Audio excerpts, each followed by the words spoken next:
Hi, I'm Regis Auger, and guess what?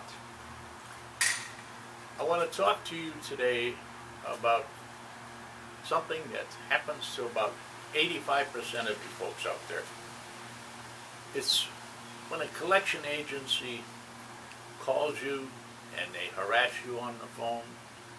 Well, let's get into it here.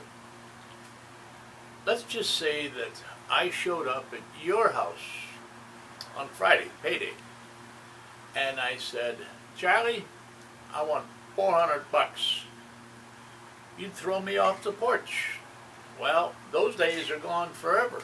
We don't have them goons out there collecting money now. No.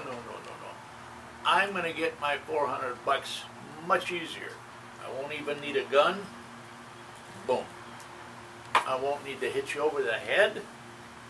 All I've got to do is make sure that your credit scores go down. That way, you're going to pay higher interest, and I'm going to make my $400, and I didn't even have to come to your house.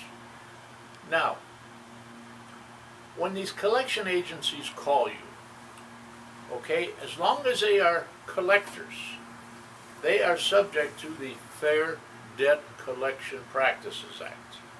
That's federal law. Now, you can send them a cease and desist letter telling them that they must communicate with you in writing only. Tell them they can't call you at work, they can't call you at home, they can't do it.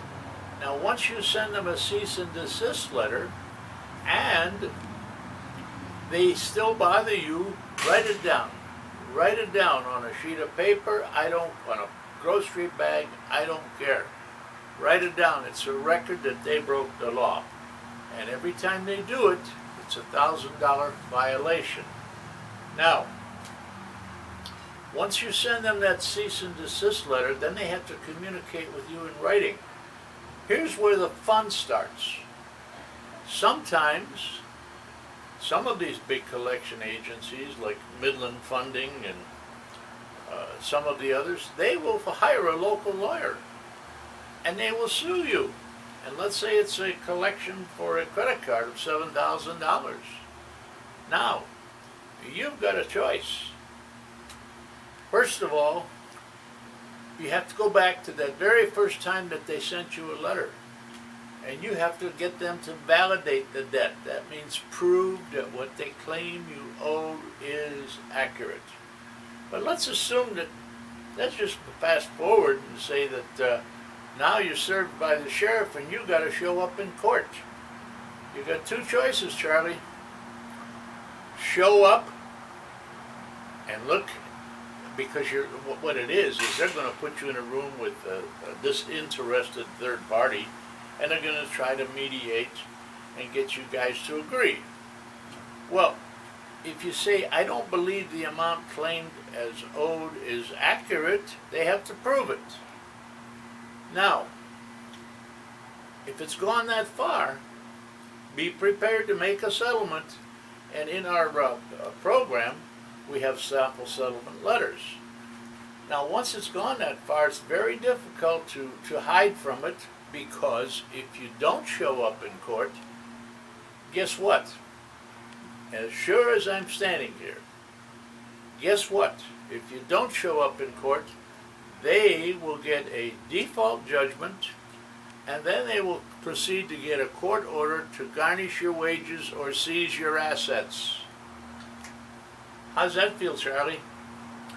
Just because you failed to follow what we talk about.